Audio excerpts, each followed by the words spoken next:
shaved for this. I didn't. I'm going to be a bit. I even I haven't shaved for this.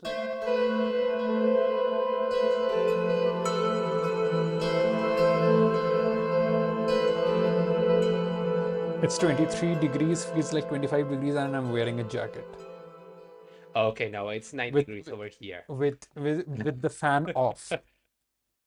The fan Well, but isn't. you're on the inside of your house. It's not the same inside your house. It is outside.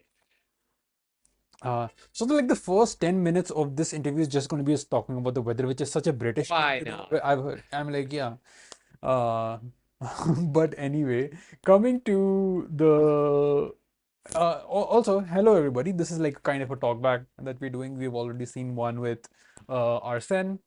This is another one with Thomas. We'll have another one with Adrian, and we'll have one either with Spectre or Jack. We'll see how it goes.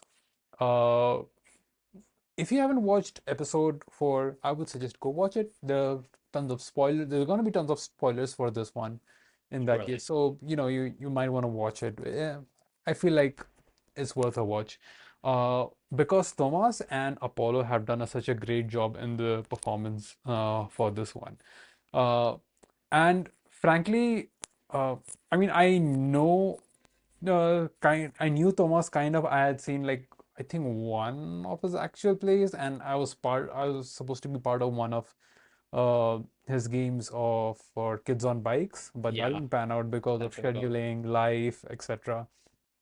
Uh, but yeah, it was just like by luck or by chance that uh, you know, we aligned, and I sent a mail to Thomas like, "Hey, Thomas, would you like to GM a God Killer actual play episode entirely in Spanish?" I was all in. This is what I came for. And the God Killer was a game that having wanted to run and play for quite some time. So yeah, I was pumped to be here. Have you? I'm assuming you must have. I'm assuming you have run games in Spanish, but have you done like actual play performance or actual plays in Spanish before? Never. No, this is my first. Well, no, to be honest, I did for some people where I live, but they didn't release the episode because they just took too long Okay. to edit and they never did. So Oh I no. I did it. It Mm. never came out. Oh, so it was just a case of like, okay, it's there, it's recorded, but we're just not getting the time, and at a Yeah, certain point, it just, it died out. yeah, the moment you lose the momentum, you lose the, drive, you lose the, kind of like hype around it. Exactly, yeah. Well, not even just like other people's hype, your own hype. Sometimes you lose around it, and like, you know what? I have other priorities now. It has happened with projects of mine, honestly. So I have a few different like interviews and podcasts which are in the edit purgatory, so to speak, because like I'm so busy with like other things. I'm like, that's not a priority for me right now. Oh, I have so many things there in the back burner as well that I need to finish. Don't remind me of that. I don't want to get in there. Oh no. But still like so you run games there in Spanish as well, right? Yeah, I usually always run games for my Mhm. friends and my partner, and yeah, they are mostly in Spanish. Well, not all in Spanish because Mhm. we are native Spanish speakers here, Mhm. and I'm used to just using like talking as usual. Even I usually talk in more of an Argentinian sort of tone and Mhm. using the terms that we use here, which I Yeah. didn't use as much in the stream because people may not be as used to those. Yeah. No, that's totally I fair. did have one character that I made entirely Argentinian, though. You might notice it, whoever is hearing over there. That was the old guy at the start of the episode. I think their name Santiago? was Santiago, I think. Yes. Oh. Uh, Oh at yeah. one moment, decided, okay, no, this guy is Argentinian. And I started to use a lot of Argentinian colloquialism and stuff like that. Oh, oh, I don't know if I have like cut out any portion of it just for the flow of it, but I'll It's have to check. mostly the accent and using Mm, the che, which is okay. very much a word that we use a lot here in Argentina. Oh, okay. Okay. Oh, I'll have to watch that. Well, I anyway have to watch it again Well, anyhow. a lot of Argentina surely went Mm. through as I was speaking as well, so it might have mixed up. That's fair. That's fair. And most interesting thing is the pronunciation of the god in Yes. Argentine Spanish and more so sort of the like kind of European Spanish. Are we talking about Hanan or La Llorona? Sharona. La La Llorona, Sharona. yes. Exactly. We here in Argentina have the way that we pronounce the double L is as if it was SH in Mhm. English. So it sounds like sh. So it is La Yeah. Llorona for us, not La Llorona. I Yeah. think at one moment I started to call her La Llorona, and then I just went on and kept calling her La Llorona. Yeah, there Uh, was both. it There's slipped both. by. There's both, and I'm like, I've left it in, and like, that's both can coexist at the same time. It's absolutely fine. Um, and that also like, Apollo says these are powerful names. You can't just, Yes. just say these powerful names and just be, very, offhand, like say it in an offhandish manner. Hmm. Like, No, that was oh, a Hanan, very oh, Lashana. good moment. And I'm like, oh, and like Apollo's improvisation and He's certain such a things he great says, player. and I'm like, man, that's so good. So Yeah. certain things he says, and I'm like, oh, oh yeah, I could never, I could, I never in my million years, I would think of saying this thing, but he just said certain things in a Yeah. certain tone. At some moments he changed the narrative entirely because I was going in one direction. He said one thing and I grabbed that thing and made it into a narrative. And well, for example, the connection between his character and Hanan was not something I did plan from the beginning. Yeah. I at one moment in the narrative you might have noticed that I made a click in my mind. I noticed it and I Mhm. started to make the connection there, and then Apollo came in and finished them merging them together, and that he understood me immediately the moment I started doing that. So that's some very clever and amazing playing. I don't know what the word is for it. Improvisation. Yeah, Uh, narrative, world building, etc. I mean, all of like it. it's the thing about I think with TTRPGs, obviously there is that narrative element, especially with powered by the apocalypse games or general narrative first or fiction first games in general. But also I feel with the moves that God Killer provides, it already like you can fall back on. There's a move called a certain thing. Maybe there's a Yes, move called Tempt Fate. There's a move called Spare a God or Kill a God, and you can actually start to build up to that point. It absolutely. allows you to Yeah. do that. The moment I started reading the moves, I knew that they wanted to reach those moments in the narrative, and they help you a lot as a GM to find great emotional moments as well, which is something that I really enjoy doing in my games, no matter who I'm playing with. Mhm. So having the chance to resort back to those whenever I was kind of lost was a great tool, which speaks greatly of the game. Uh, Talking about like how the playing the game and with this actual play where we are incorporating music, sound effects, storyboards, visuals, everything to bring out the experience of the story itself rather than just it being a play by play of what the game is supposed to be. Uh, the game actually starts uh, with you explaining what dozakh is. Hmm. And Yeah, I saw the the introduction. before people actually hear you say what is, they start to hear dance music of Oh, they start to hear dance music of of the song that actually sent you. Like what is yeah. the song about? That's how the it starts because it's what in my mind what I thought was, hey, people are whenever it comes to whether it is a exercise of uh, freedom in with dance or whether it is an exercise in toil with the work that these guys are doing. Hmm. Um, I was kind of trying to juxtapose both of those things in a way that they're doing a dance, but not out of their own choice. It's like They, forced to do it. yeah, it's like a, it's like a happy. You know that old term. I think I'm forgetting which.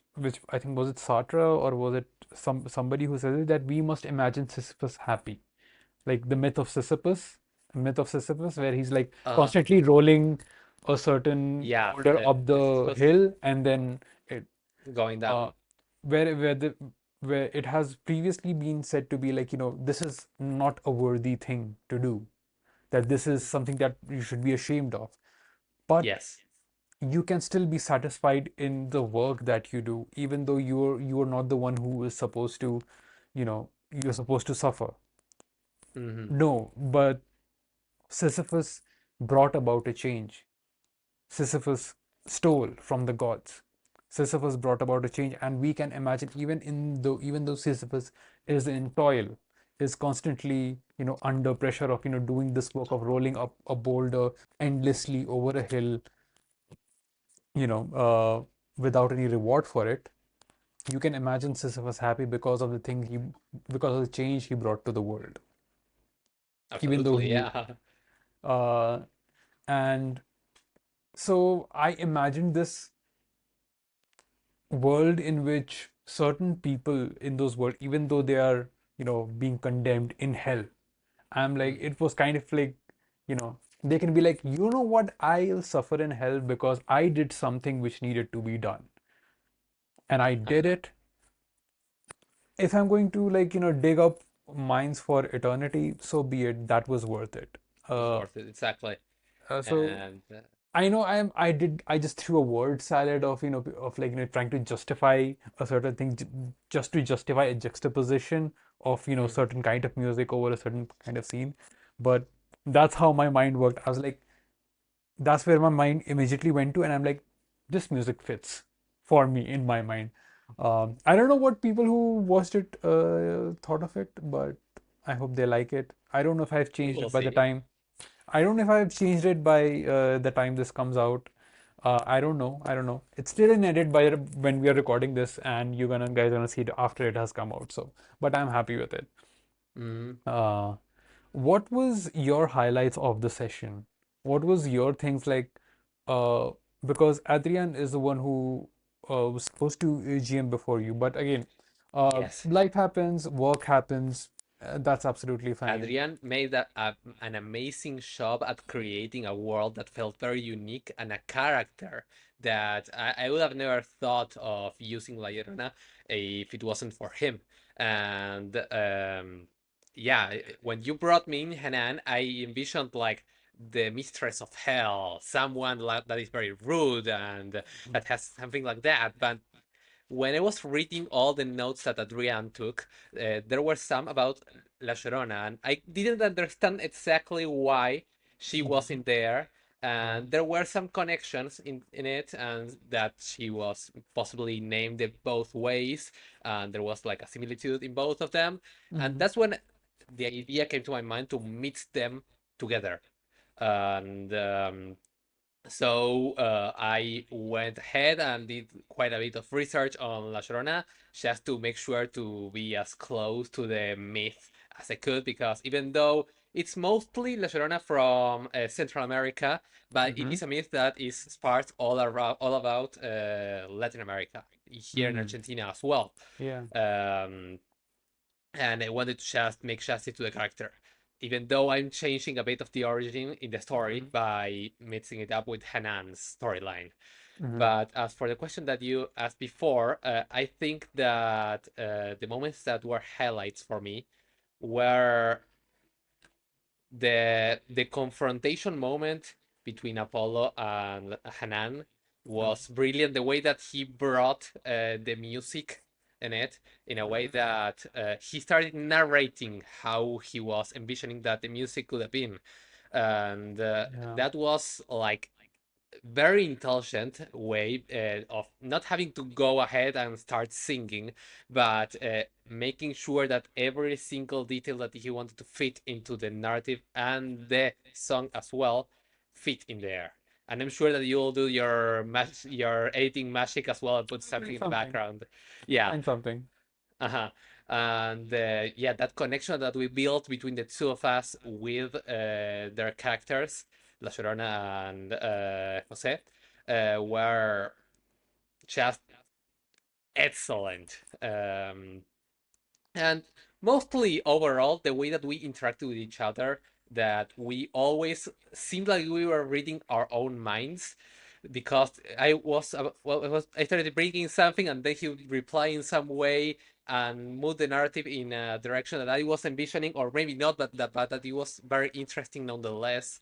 So those are highlights that I wanted to put in there. Music plays a huge part in the episode. Hmm. Right from the get-go, because like again uh, like Jose hears something constantly. There's a hum about in the area itself, and then Nicolas starts to hum a lullaby, and then there's Emmanuel also, who has like a guitar like Yes, which he brings about towards the an end, improvised guitar. uh, which actually we're gonna see again in the Oh season. yeah.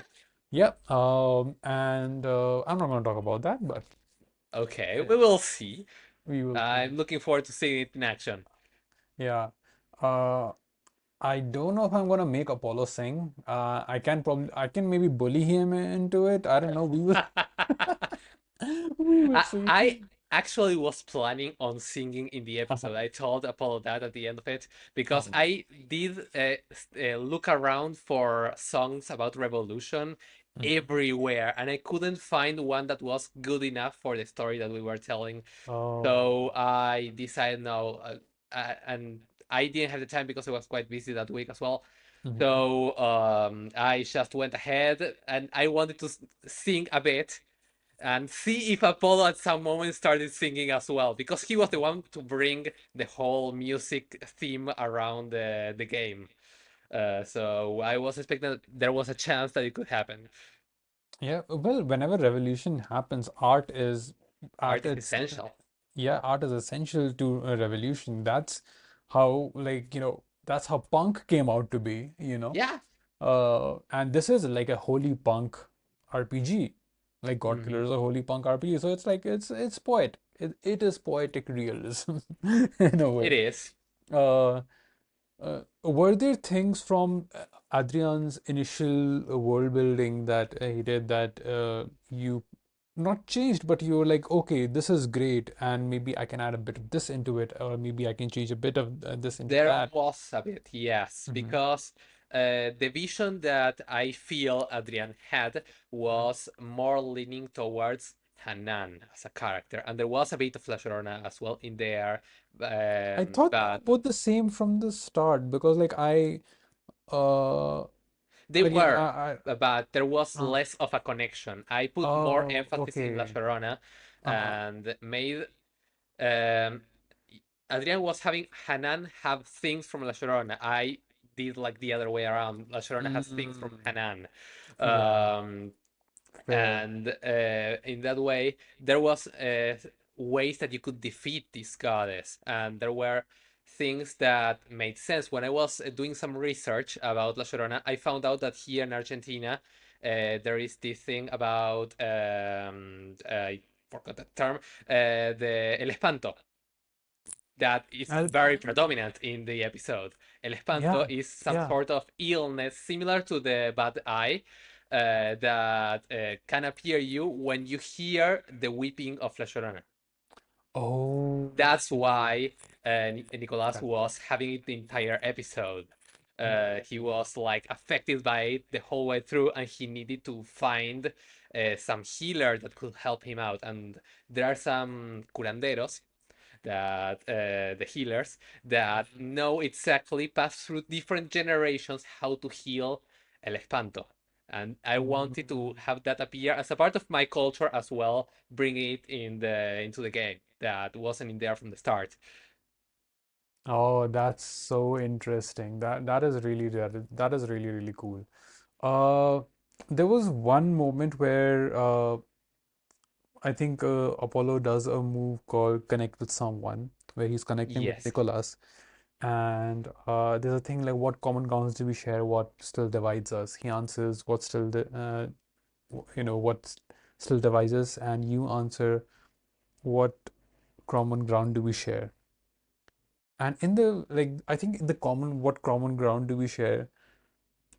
Nicholas, it's not like he is, being agreeable with Jose, that okay, no, you can do it, or I believe in you, or something like that. It's like the common ground that both of them share is that Jose is a coward.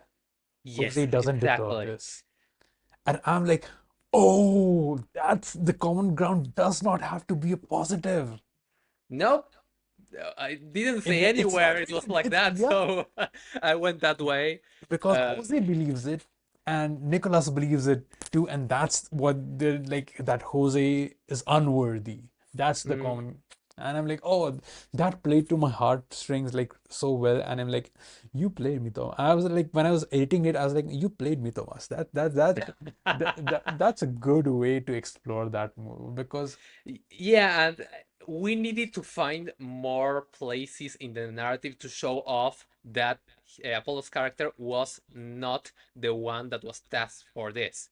Mhm, So Nicolas was not intended to be the one to highlight that, but mhm. ended up going the whole way through. Even though he was saved from certain death, he Yeah, still went up and started blaming Apollo for trying to make a change, and yeah, that made it click in Jose's mind to start doing. No, I need to do it because I was chosen. I was not the one, but now it lies on me to make the change. And that was a brilliant moment that with the healer as well got to develop with Jose Enrique, and mm, that led into the final scene that was beautiful to see. And the fact that he got to forgive Hanan for all her wrongdoings. yeah. I mean, like, even though I mean, like, forgiveness is such a big part of it, or of that, like, the final thing, like, not just because sometimes, like, the guilt that we have, sometimes we are not able to forgive ourselves, and we need, Mhm. like, just someone to tell us, like, I forgive you for it. Yeah, I it's just heard easy about to all the, blame someone and call them a monster, but yeah, forgiving someone for the pain and all that they endured is much more difficult, and the, that I is feel, what needs a hero to do yeah, it. Uh, because we most of the time, we are also looking for approval. We are looking for that acceptance for forgiveness. Like, if I do a major fuck up, I will be like, I can never forgive myself, and that might be true.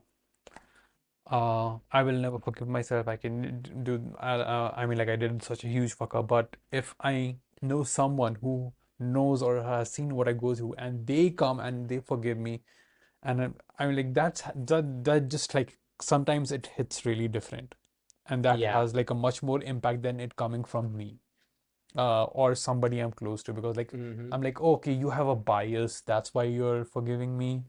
But no, like, maybe somebody does not have a bias. Maybe they come from an entirely different experience, like Jose does. And yeah, so that would, like, first of all, like, Apollo is such a great performer. I cannot sing enough praises for them. Hmm. You have done such an amazing job as a GM. Like, I'm so happy that Thank you you. were to come, and that Adrian did such a good job of, like, giving you The all world the building. pieces of, Hmm. like, And like, the hey, attire from La Llorona as well was yeah, all things that he came up with. I will yeah, highlight all of that. Take inspiration from a lot from Mayan like culture and stuff like that. Was like a great way to make the La Llorona feel even more part of Latin America. yeah. Absolutely. And I feel like we can hope to see more of that, hopefully, in the future. I've been trying to get more, and not get more, but like explore more of, what's there from, like, Central America or South America, like what is out there that we can see, we can explore in terms of TTRPG. I know Adrian has a Koboa setting out there. Mhm. You have certain things that that you are putting out, um, Yeah, and like I haven't leaned as much into Latin America as hmm something that I am working on, but hmm I do have some ideas on what to do in the future. yeah, and honestly, like I'll be even though like I played a lot of European fantasy settings because most let's be honest, most of the settings out there are either European or or North American. Yes, they are. And like I'm just waiting to see like I feel like Pathfinder has done a good job of in exploring other regions or other mythologies, which I'm so grateful for. Which people actually, they invite people from that culture to, Well, I to don't provide know that. if you brought I that know. in because I worked on it Yep. and I I was part of the ones that created some of the yeah. gods for Pathfinder, Yeah. and I had a blast working with them. It was an amazing project. Yeah. Pathfinder, the folks at Paizo are so good. Yes. Uh, but anyway, any takeaways that you had from the episode itself, or from like Takeaways. the storyline, or you know, what you hope to see in the Um, upcoming episodes. what? Can you repeat the question, please? What hopes have you from like the series, from that game, and what takeaways did you take like running this game? Well, I still have to see the first episode because I'm planning on watching it with my partner when I Yeah, get over there. But as for the rest of the series, I would love to see how Apollo's character, because you told me that, and I suppose that I'm not delving into spoiler territory saying this, but I'll cut it out if it is. okay. But you told me that everyone else killed their gods, so Apollo is the only one that didn't so far. Yeah. Am I Yes. right? Okay. Yes. So that's a I'll cut huge it out. contrast. Okay. Uh, That's a huge contrast in the way that they may clash on their opinions. I am looking forward to seeing what Apollo's character, Enrique, can bring into the whole meetup by mhm. taking some final decisions on the series. I'm sure that they will clash on some thoughts that they have because of the way they managed their whole story so far. Yeah. And I'll cut this part too as a spoiler. Should I tell you a spoiler of the finale? I can tell you, right? No, no, no. I want to see it myself. But that's gonna be so like long and Okay, if it is later. a little glimpse, tell me ahead. Oh my God. Fuck. Because I do have to record with you for the thing. Okay, then tell me. That's okay. Yeah. No, actually, I can. You know what? I'm not gonna tell you. I'm not You're gonna going tell to you. do the Marvel sort of type of giving me the fake script or something like that. No, no, no, no, I'm not gonna do any of that. I don't think because like in the again, this is all gonna be cut out because in the epilogue episode, you're gonna come in as Hanan, and Oh, cool. you'll have a dialogue with the god with the god killer from Bag, the Heaven. You're gonna like Mhm. have like a short back and forth dialogue, and I'll edit it together later because Paul doesn't get Oh, enough that's the one that time you off. wanted us to like. Yeah, Yeah, yeah. great. So yeah. Yeah. So no spoilers there. And rest I can handle. So yeah, you'll find out in episode 7, Okay, which is in what fuck October like in end. October must be. Yeah. Yep, yep, yep. This is August, September, October. Like yeah, almost 3 months from now. Hmm. Long way to go. Along with two or at least 2.5 months. Yeah, two and a Hmm. half months from now, you'll find out. Uh, but yeah, Thomas, thank you so much for talking to me Thank you for having me about this. here. Oh, Absolutely, one it one was. thing that I wanted to highlight as well Uh-huh. before we go. Yeah. Um, I didn't intend at practically any moment to have Apollo's character forgive Hanan. I had Oh, planned from the start how he was going to end her. I And get he went in a different direction, and I wrote right there with him the moment that he started saying that he wanted to forgive her, because I found a lot of beauty in trying to forgive such a, because La Llorona Hanan is very much corrupted into the mistakes that she did in the past, in the same way that Jose Enrique as well is a mistake. Mhm. So there's a lot of connection in there, and I found that so beautiful that I wanted to go straight in that direction. But as a way to say it out there, the way to kill Ashorna was pretty much drowning her in the river water where her children were drowned. So that was going to be harsh if it happened. Oh my God. I would have to put so many trigger warnings. Yes. No, but like even I feel like I feel like Apollo made the right call. Yes, I am absolutely agree 100%. I am not saying that your call wouldn't have been right. It would have been amazing. It would have been like, oh my God, like kind of thing. But like with the choice that Apollo made, I went like, oh my God. Like Yeah. that was like the difference in tone. But Hmm. anyway, Thomas, thank you so much for talking to me. We will be back soon with the next episode, which is I mean, we'll see Assis playing Askala now Hmm. in Raz, the planet of dreams. So, Oh. if you're watching, if you're stuck around till now, hey, watch the next episode. It is going to be amazing because we'll meet Faris, the god. All right, that's all. Okay. I'll see you next. Bye bye. Goodbye.